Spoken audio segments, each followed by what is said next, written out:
1996 November 12 Kazakhstan international എയർപോർട്ടിൽ നിന്നും ഒരു ചാർട്ടേഡ് ഫ്ലൈറ്റ് കൃത്യം 3:55 PM ന്യൂഡൽഹിയിലെ ഇന്ദിരാഗാന്ധി ഇന്റർനാഷണൽ എയർപോർട്ട് ലക്ഷ്യമാക്കി യാത്ര തുടങ്ങുന്നു. ആ ഫ്ലൈറ്റിനകത്ത് 10 ക്രൂ മെമ്പേഴ്സ് ഉൾപ്പെടെ മൊത്തം 27 പാസഞ്ചേഴ്സ് ഉണ്ടായിരുന്നു.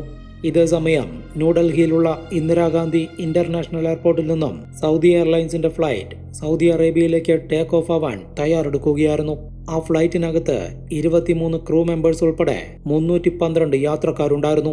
അതിൽ 231 പേരും സൗദി അറേബ്യയിൽ ജോലി ചെയ്യുന്ന പ്രവാസികളാണ്. എയർപോർട്ടിലെ പരിശോധനകൾക്ക് ശേഷം പാസഞ്ചേഴ്സ് ഓരോരുത്തരായി ഫ്ലൈറ്റിനകത്തേക്ക് കയറിക്കൊണ്ടിരുന്നു. അങ്ങനെ കൃത്യം 6:30 സൗദി ഫ്ലൈറ്റ് ന്യൂഡൽഹിയിലെ എയർപോർട്ടിൽ നിന്നും പറന്നുയരുന്നു. അന്ന് ഡൽഹി എയർപോർട്ടിൽ എയർ ട്രാഫിക് കൺട്രോളറായി ഡ്യൂട്ടിയിലുണ്ടായിരുന്നത് VK ദത്തയായിരുന്നു. അദ്ദേഹമായിരുന്നു സൗദി എയർലൈൻസിന്റെ ഫ്ലൈറ്റിനും കസാക്കിസ്ഥാൻ ഫ്ലൈറ്റിനും മെസ്സേജുകൾ കൈമാറിക്കൊണ്ടിരുന്നത്.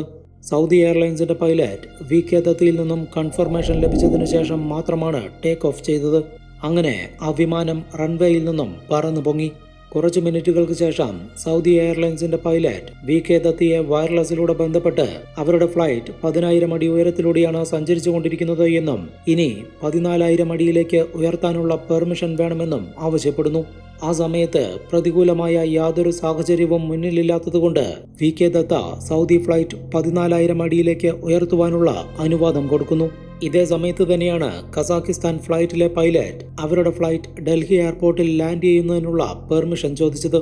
എന്നാൽ VK ദത്ത കസാക്കിസ്ഥാൻ ഫ്ലൈറ്റിന്റെ പൈലറ്റിന് കൊടുത്ത മറുപടി 14,000 അടി ഉയരത്തിൽ സൗദി എയർലൈൻസിന്റെ ഫ്ലൈറ്റ് പറന്നുകൊണ്ടിരിക്കുകയാണെന്നും ആ ഫ്ലൈറ്റ് കടന്നു പോകുന്നതുവരെ കസാക്കിസ്ഥാൻ ഫ്ലൈറ്റ് 15,000 അടിയിൽ തന്നെ തുടരണമെന്നുമാണ് അദ്ദേഹം ആവശ്യപ്പെട്ടത്. അങ്ങനെ VK ദത്തയുടെ കണക്കുകൂട്ടലുകൾ പ്രകാരം കസാക്കിസ്ഥാൻ ഫ്ലൈറ്റ് 15,000 അടിയിലും സൗദി എയർലൈൻസിന്റെ ഫ്ലൈറ്റ് 14,000 അടിയിലുമാണ്. അതായത് ഈ രണ്ട് ഫ്ലൈറ്റുകൾക്കുമിടയിലുള്ള ദൂരം 1000 അടി മാത്രമാണ്.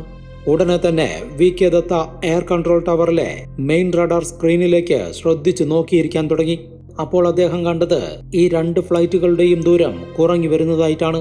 അതായത് ഒരു ഫ്ലൈറ്റിന് മുകളിലൂടെ മറ്റൊരു ഫ്ലൈറ്റ് വരുന്ന രീതിയിൽ അടുത്തുകൊണ്ടേയിരിക്കുന്നു. അങ്ങനെ റഡാർ സ്ക്രീനിൽ രണ്ട് ഫ്ലൈറ്റുകളും ബ്ലിങ്ക് ചെയ്തുകൊണ്ട് തന്നെ അടുത്തെത്തി. ഒരു ഘട്ടത്തിൽ ആ രണ്ട് പോയിന്റുകളും ബ്ലിങ്ക് ചെയ്ത് കൂട്ടിമുട്ടുന്നു. നിമിഷ നേരങ്ങൾക്കുള്ളിലാണ് ഇതെല്ലാം നടന്നത്. തൊട്ടടുത്ത സെക്കൻഡിൽ തന്നെ ATCയിലെ റഡാർ സ്ക്രീനിൽ നിന്നും ആ രണ്ട് ഫ്ലൈറ്റുകളും കാണാതാവുന്നു. ആ രണ്ട് ഫ്ലൈറ്റുകൾക്കും എന്തോ കാര്യമായ വിപത്ത് സംഭവിച്ചിട്ടുണ്ട് എന്ന് അവിടെയുണ്ടായിരുന്ന ആളുകൾക്കെല്ലാം മനസ്സിലായി. ഇതേ സമയം ഡൽഹിയിൽ നിന്നും ഏകദേശം 100 കിലോമീറ്റർ അകലെയുള്ള ചർക്കി ദാദ്രി എന്ന സ്ഥലത്തെ ആളുകൾക്ക് ആകാശത്തിൽ ഒരു മിന്നൽ വെളിച്ചവും അതിനുശേഷം ഒരു വലിയ ശബ്ദവും കേൾക്കാൻ സാധിച്ചു.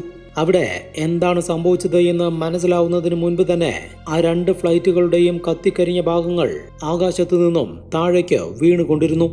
1996 ഇന്ത്യയിൽ നടന്ന ലോകരാജ്യങ്ങളെ മുഴുവൻ ഞെട്ടിച്ച ഒരു ഫ്ലൈറ്റ് ആക്സിഡന്റ് ആണ് ചർക്കി ദാദ്രിയിൽ നടന്നിരിക്കുന്നത്. മൊത്തം 349 യാത്രക്കാരാണ് ഈ വിമാനാപകടത്തിൽ മരണപ്പെട്ടത്. എന്താണ് ഈ വിമാനാപകടത്തിലേക്ക് നയിച്ച കാരണങ്ങളെന്ന് ഇനി പരിശോധിക്കാം. തറയിൽ വാഹനങ്ങൾക്ക് സഞ്ചരിക്കാനുള്ള റോഡുകളും ട്രാഫിക് നിയമങ്ങളും ഉള്ളതുപോലെ തന്നെ ആകാശത്തിലും ഫ്ലൈറ്റുകൾക്ക് സഞ്ചരിക്കാനുള്ള വഴികളുണ്ട്. അതിലൂടെ മാത്രമേ ഫ്ലൈറ്റുകൾക്ക് സഞ്ചരിക്കാൻ പാടുകയുള്ളൂ. അതിനെ പറയുന്ന പേരാണ് airways. International civil aviation organisation standard റൂൾസിൽ പറയുന്നത് പ്രകാരം രണ്ട് ഫ്ലൈറ്റുകൾക്കിടയിലുള്ള വെർട്ടിക്കലായ ദൂരം 1000 ഫീറ്റിൽ കുറയരുത്. ഇതുകൂടാതെ പറന്നുകൊണ്ടിരിക്കുന്ന ഒരു ഫ്ലൈറ്റിന്റെ 14 കിലോമീറ്റർ അകലെ മറ്റൊരു ഫ്ലൈറ്റും അടുക്കരുത്.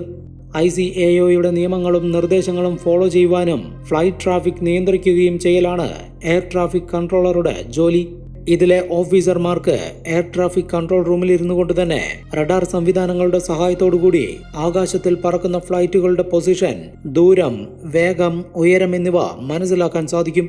പക്ഷേ ഈ ആക്സിഡന്റ് നടന്ന 1996 കാലഘട്ടത്തിൽ ഫ്ലൈറ്റ് പറന്നുകൊണ്ടിരിക്കുന്ന ദൂരം കൃത്യമായി മനസ്സിലാക്കാൻ സാധിച്ചിരുന്നില്ല.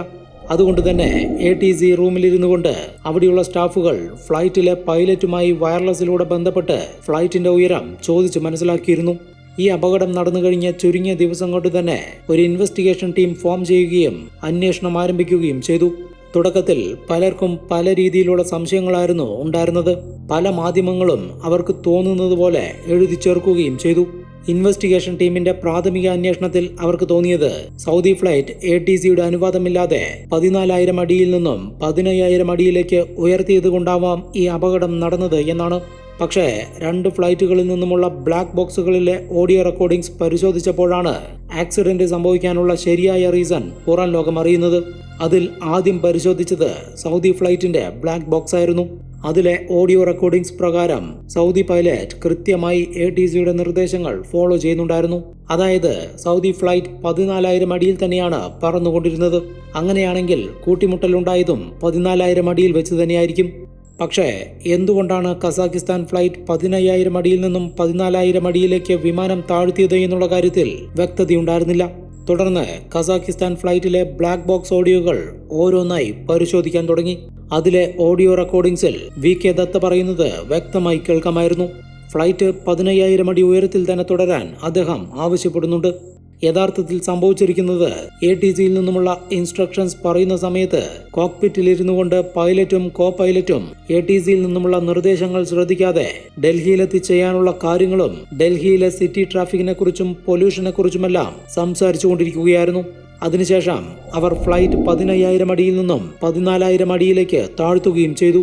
തുടർന്നാണ് ഇങ്ങനെയൊരു വലിയ വിപത്തുണ്ടായത്. തുടർന്ന് നടന്ന പരിശോധനയിലാണ് മറ്റൊരു കാര്യം കൂടി ഇൻവെസ്റ്റിഗേഷൻ ടീമിന് മനസ്സിലാക്കാൻ സാധിച്ചത്. കസാഖിസ്ഥാൻ ഫ്ലൈറ്റിലെ 2 പൈലറ്റുമാർക്കും ഇംഗ്ലീഷ് തീരെ വശമില്ലായിരുന്നു. ഇവരെ സഹായിക്കുന്നതിനായി ഇംഗ്ലീഷ് ഭാഷ റഷ്യനിലേക്ക് ട്രാൻസ്ലേറ്റ് ചെയ്യുന്നതിനായി ഇവരുടെ കൂടെ തന്നെ ഒരു ട്രാൻസ്ലേറ്ററും ഉണ്ടായിരുന്നു. എന്നിരുന്നാലും അവരുടെ ഫ്ലൈറ്റ് 15,000 ഫീറ്റിൽ തന്നെ തുടരണമെന്നുള്ള ATCയുടെ നിർദ്ദേശം ശരിക്കും മനസ്സിലാക്കാതെയാണ് അവർ ഫ്ലൈറ്റ് 14,000 അടിയിലേക്ക് താഴ്ത്തിയത്. ഈ ഒരു പിഴവാണ് പിന്നീട് വലിയൊരു വിപത്തായി മാറിയത്.